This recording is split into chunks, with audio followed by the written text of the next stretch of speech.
सबसे सिंपल सी बात है कि विकास की बात होनी चाहिए, जमात की बात होनी चाहिए, ना कि जात की बात होनी चाहिए।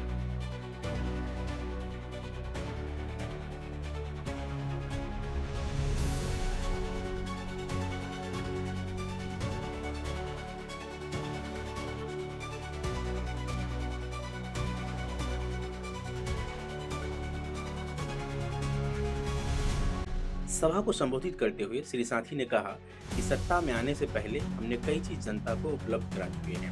वृद्धा पेंशन में बढ़ोतरी, बिहार के सभी पंचायतों में बारात घर का प्रायोजन तथा 125 यूनिट मुफ्त बिजली, यह साफ पार्टी के सोशल मीडिया पर आंदोलन करने का परिणाम है।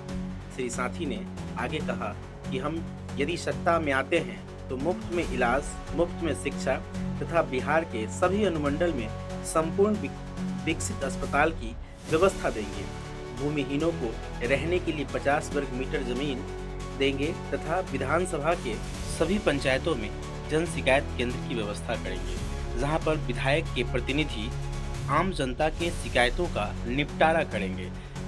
इस तरह से आम जनता को सरकारी कार्यालयों में जाकर धक्का खाना नहीं पड़ेगा, किसी का एक पैसा घूस देने की नौबत नहीं आएगी तथा जनता का काम उसके घर पहुंचाकर किया जाएगा, जिससे उनका एहसास होगा कि लोकतंत्र का वास्तविक मालिक नौकरशाह अधिकारी नहीं, जनता है। आगे खबर में आइए महनार विधानसभा के जंदाहा प्रखंड के महिषौर पंचायत के घुस की पेटिया में साथी और आपका फैसला पार्टी का कुछ झलक आपको दिखाते हैं, जो इस तरह से है। तो इस समय हम लोगों के बीच चुनाव होना है। आप लोग सभी आदमी को जानकारी है, आप लोग ये भी जान रहे हैं।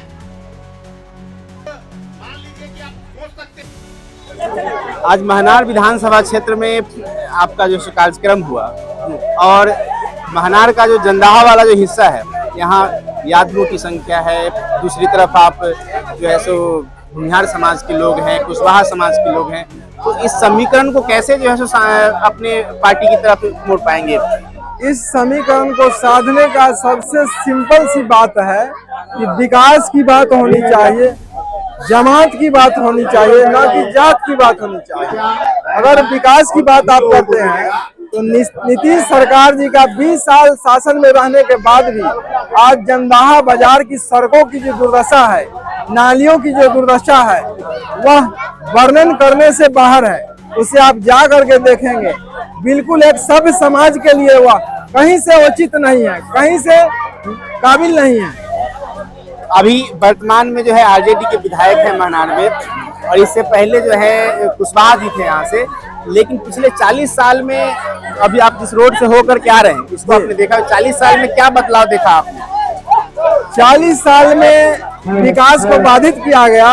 विकास किया जाना चाहिए था, लेकिन यथावत है। रोड पहले बद से बदतर हो चुका है। पहले कुछ सड़क की स्थिति दुरुस्त भी थी, अब तो वह बिल्कुल डैमेज हो चुकी है। यदि आप जंदाहा बाजार से भाया देरपुरा होते हुए महनार रोड रेलवे स्टेशन जाते हैं तो पूरे सड़क में लगेगा जैसे घाटी बनाया गया हो। बताइए, यह घाटी बनाने के लिए लोग और जनता सरकार बनाती है और सरकार चुनती है, इन्हें सत्ता सौंपती है। बात यदि अपराध की करें तो वैशाली जिला का जो कलेक्टेरिएट है, अभी बीते दिन जो है कलेक्टर ऑफिस में जो है सो लालगंज विधानसभा से एक प्रत्याशी जो है पूरा परिवार समेत आया और वहां जो है सो आत्मदाह करने की कोशिश जमीन के मामले को लेकर के। क्या ये जमीन का जो डिसीजन लिया गया है अभी इस वक्त में, ये सही है?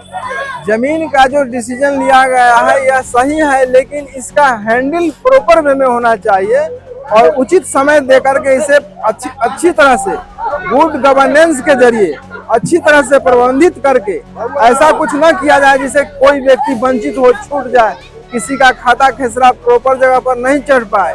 तो सभी को मौका मिलना चाहिए और पूरा समय देने के बाद इसे अच्छी तरह से सर्वे किया जाए और लास्ट में इसका नक्शा फाइनल किया जाए। महनार की जनता से क्या कहना चाहेंगे? महनार विधानसभा क्षेत्र महनार की जनता से यही कहेंगे कि आप विकास को देखिए, कैंडिडेट के चाल चरित्र और आचरण को देखिए। आप दल, पार्टी और जाति इन चीजों से बाहर आइए। यह जंजीर है जो आपको बांध रखा है, आपके क्षेत्र के विकास को बाधित करता है। आप क्या होता है कि आप पार्टी देख करके वोट देते हैं, ये नहीं समझते हैं कि कल तक जो दूसरे पार्टी में था, आपके विरोधी पार्टी में था, आज वो आपके पार्टी में आकर के आपका अपना कैसे हो सकता है? वो तो आपको छल रहा है। और आज जो आपके पार्टी में आ गया है, कल वह दूसरे पार्टी में न जाएगा, इसका क्या गारंटी है? तो चाल चरित्र को जानते हुए भी आप पार्टी के नाम पर दिग्भ्रमित हो जाते हैं। पार्टी को छोड़िए, उम्मीदवार जब तक हेल्दी आचरण वाला उम्मीदवार को आप नहीं चुनेंगे, तब तक आपका जो विधानसभा है स्वस्थ और हेल्दी नहीं होगा विकास के क्षेत्र में। धन्यवाद।